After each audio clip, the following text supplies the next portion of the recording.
Welcome to Babblecom 5. This is episode 13 of season 3 of Babylon 5, a late delivery from Avalon. The Azimuth, a regular visitor to the station, comes through the gate, and Ivanova notes that they need a lot more ships coming in to pay their way. Things aren't back to normal after the break from Earth yet. Sheridan also notes that they can't rely on the Minbari to protect the station indefinitely. They need a broader support base, and he has a plan. Garibaldi is trying to pick up his mail, but he's up against the postal service and a 100 credit charge. You do not want to mess with the postal service, it seems. And particularly not this postmaster, it seems, who is smart enough to make Garibaldi let go of his box containing mozzarella and pepperoni voluntarily before removing it from his grasp. This ain't over. On the incoming transport, a man sleeps fitfully, and we enter a black and white dreamscape as he tries to shut a door on a corridor, only to fall through another one with sounds of a firefight. Then he is back in the corridor and approaching a shining sword, a bright smile on his face as he reaches out his hand to take it. Marcus has helped Franklin identify cases of banter flu that he's seen before owing to time spent on a Drazi colony. Catching it early will have helped to stop a breakout.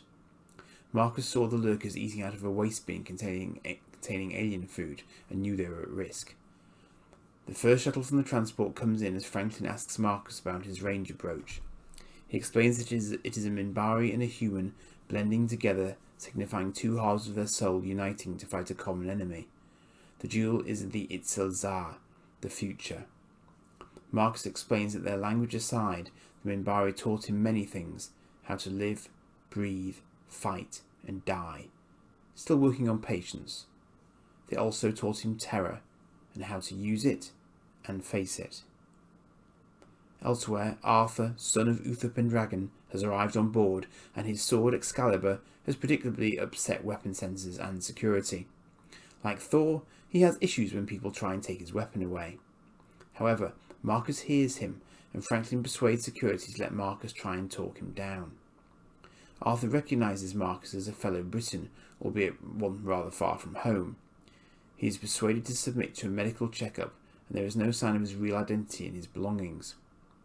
Franklin asks him how he got here if he's been gone for 1700 years, and he recounts having fallen on the field of battle with an old wound opening up, before being retrieved by the 9 sisters and taken to Avalon to heal, with Excalibur to be returned to the Lady of the Lake. They said he would sleep until he was most needed, and concludes if he is here now, he must be needed here and now. As Sheridan convenes a meeting about a new treaty, Marcus notes that as with Sheridan's experience with Mr. Sebastian, the Vorlons have taken and preserved people from their time until needed before, but Franklin dismisses this because Arthur's speech and vocabulary are too modern. He is physically fine, but something has driven his mind 1700 years into the past. He postulates something traumatic. Then they get word that Arthur has liberated himself from the ISO-lab.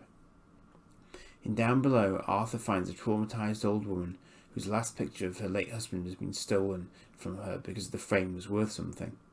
Arthur bids her withdraw her tears and asks where he can find the men who took it. At the same time, Jakar is collecting a data crystal and messages from Narn when he hears a commotion and goes to investigate as the local hoods beat up an unfortunate who hasn't paid his debts on time. Arthur then arrives and puts himself in the middle of the men, accusing them of cowardice as Jakar watches on. He engages them in full chainmail armour with Excalibur and does remarkably well, holding the boss at sword point when the boss points out that he has backup. Jakar jumps down from the balcony and declares that that's alright, because Arthur has backup too. They exchange nods and turn to face their foes. The scene changes and the pictures returned with soft Frankie tunes in the background. Jakar and Arthur have clearly bonded, whilst Garibaldi and his team are out hunting the latter. Marcus has also taken note of this as the odd couple share a drink, or several, and Jakar revels in the lack of moral ambiguity involved in making bad guys go thump on the floor. Arthur describes him rather aptly as a warrior monk, and lo, Jakar has knighted the Red Knight for his eyes. Meanwhile, Garibaldi takes a moment to try and retrieve his package again, as he recently helped defeat 2 carrier groups, so he thinks he can defeat the post office. But even a PPG shot to the security barrier can't defeat the postmaster, who's lying in wait. although it does increase Garibaldi's bill. Jakar is absolutely sozzled at this point. Arthur recalls looting at his last battle at Kamalan, as his knights lay dying, and he declares himself responsible as the scene switches to the dreamscape setting once more. We see a quick flash of a Minbari fighter destroying a Star Fury before Jakar asks Arthur if he's alright. He describes negotiating with Mordred to buy his forces time to get reinforcements, with 14 knights at the meeting point on either side. But just as he was concluding the negotiations, one of Mordred's men drew a sword to kill an adder about to strike, and both armies saw it as a sign to attack, the misinterpretation costing both sides dearly. Marcus finds them and encourages them to come back with him. Jakar doesn't make it far before collapsing, leading Arthur to call him the Green Knight, as he and Marcus collect him. We return to more usual happenings in the council chamber, as Sheridan reconvenes the Babylon 5 Advisory Council. He and Ivanova make the case for the station's ongoing relevance. With many of the League worlds now fighting one another, Babylon 5 can still be considered neutral territory and a place to do business, or make peace. But there's a quid pro quo. Babylon 5 will need them to help with its defence, so the Babylon Treaty is left with them to consider. Franklin has uncovered an interesting, if uncomfortable, truth about Arthur. He was in Earth Force. He shows Marcus's file, who is immediately aghast and says that Franklin cannot show it to Arthur because it would destroy him. Better that he continue in the reality he has forged for himself, but Franklin says his duty is to try and snap him out of his delusion if he can. They find themselves at odds as Arthur sleeps fitfully and dreams of Minbari war cruisers fighting Star Furies. Franklin tells Arthur that he is David McIntyre, age 52, discharged with honour from Earth Force February 9th, 2253. He was at the Battle of the Line, that only 200 survived of thousands. He was also gunnery sergeant of the Prometheus, who Arthur starts talking about in terms of the firebringer from the Greek gods, but Franklin begs to differ. 15 years ago to this day, a modern Prometheus was a ship present at first contact with the Minbari when there was a misunderstanding, the Minbari approaching with their gun ports open, a sign of respect. But the Earth captain misunderstood, and David was ordered to open fire, and by his action the Earth-Minbari war began, with Ducat's death.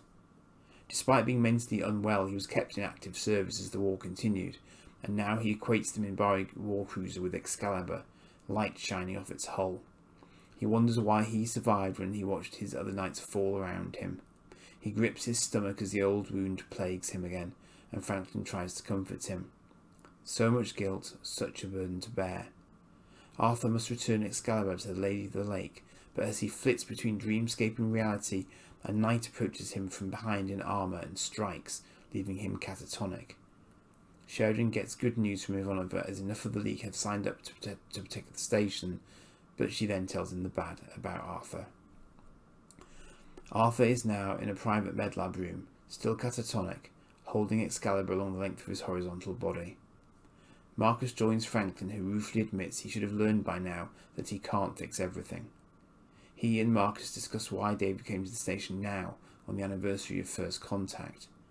They discuss the Arthurian legend, and realise that David tasked Franklin with returning the sword to the Lady of the Lake so that he could be healed, so that his guilt could be taken away. The realisation dawns on them that the Lady of the Lake can only be one person.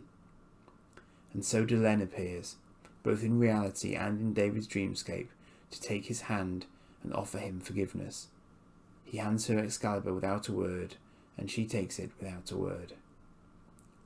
At the postmaster's office, Garibaldi finally coughs up, and then, notwithstanding a little gag from the postmaster, makes him cough up, because his rent is no longer being paid by Earth, leaving Garibaldi one credit up. All's well that ends well.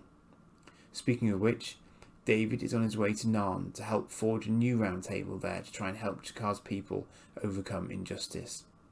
Franklin wishes him well. Marcus appears just after he heads to his ship, telling Franklin he hates goodbyes. When he calls David Arthur one last time, and Franklin scoffs, Kosh appears in the background, and Marcus says Franklin will be telling him he's not Merlin next. Then he goes off on one, noting that it was believed Merlin aged backwards, so foretold the future by remembering it, which could mean their current actions inspired the original Round Table, only he can't figure out who Morgana Le Fay is in the present day. So yes, Michael York, Logan from Logan's Run, amongst many other parts in his long career. And as with other Truth Seekers, like on the Grail quest, if the actor playing the part wasn't wholly committed to it, it just wouldn't work. Yet once again, here we have someone who, despite the seeming absurdity of the role they've been landed with, makes us give it credence by taking us and other characters with them. So yes, knock it for the grayscale dream sequences and the general level of whimsy that this episode represents, but don't knock it for the acting, because I don't think you can. Again, this is what I would call a calm episode, a catch your breath episode, but it's still a very strong episode that develops the Marcus Franklin relationship that we saw in Exogenesis, and takes us all the way back to Season 1 and even further back as we revisit the Battle of the Line and first contact with the Minbari. And out of Arthurian legend, of all things, comes the unexpected analogy with first contact with the Minbari going so tragically wrong, and this poor man just following orders, firing the shots that led to hundreds of thousands of deaths. No wonder he retreated into himself. Yet, notwithstanding that retreat, he is still at his core a good man, trying to right a wrong and make his world make sense again, something many of us struggle with.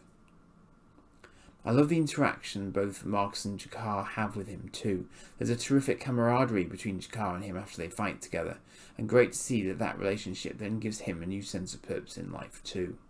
It would have been interesting seeing him fight alongside Marcus as well. He probably would have admired his old school staff weapon. Speaking of whom, we get an interesting insight here into his Ranger training and what the Rangers are also striving to build, the future.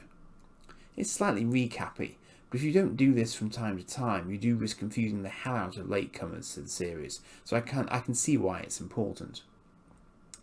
And so also in the background here we have not just the Babylon Project, but now a Babylon Treaty, to drive home the political independence that the station has won.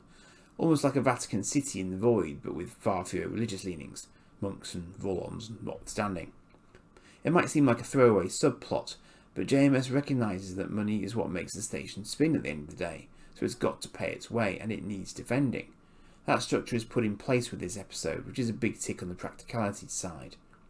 And of course, we see that, come what may, the Postal Service will keep on going, even if Garibaldi manages to force a draw with them when all's said and done. I'm not entirely sure the British Royal Mail has quite such a ferocious reputation, but I'd still play nicely with them, quite honestly. Tech-wise, the good old Azimuth is still bouncing around, and I was considering its size as it parked up in this episode, and I imagine it tours around a sort of loop of the Earth colonies given its size. Not a canon statement, just supposition on my part. I imagine the passengers must have gotten vetted pretty hard to make sure they weren't inviting saboteurs back on board at this point, but it also occurred to me that if the Azimuth had an engine failure on approach to the station, it could do some pretty horrific damage if it collided with it. I don't think I'd ever want it on a vector that intersected the station's position, just in case, you know? It's not like B5 is known for its ability to scamper out of the way, although I believe Babylon 4 was supposed to be mobile to some extent. Again, not sure why that's popped into my head, but I think I read that somewhere. So, this one I'm recording straight after my Severed Dreams battle rundown, and it puts me a week up. That's a good thing too, because on putting this new disc into my PC, I realised that there are some doozies coming up over the course of the next few episodes that are going to take a fair amount of time to do synopses for, let alone analyse after the fact. So I better get organised once this one's ready to go. One small correction from my observations on Sick Transit Via. Everyone's Earth Force uniforms had gone by that episode. Still quite dark C&C outfits, so I hadn't realised until organising the captures, but they're not Earth Force dressed anymore. So quite a turnaround for many aspects of the station and the production crew, as I guess they shifted across to a new normal. Notice that Garibaldi is still sporting a natty black cast on his arm in this episode? Sure you did. Catch you for the next one.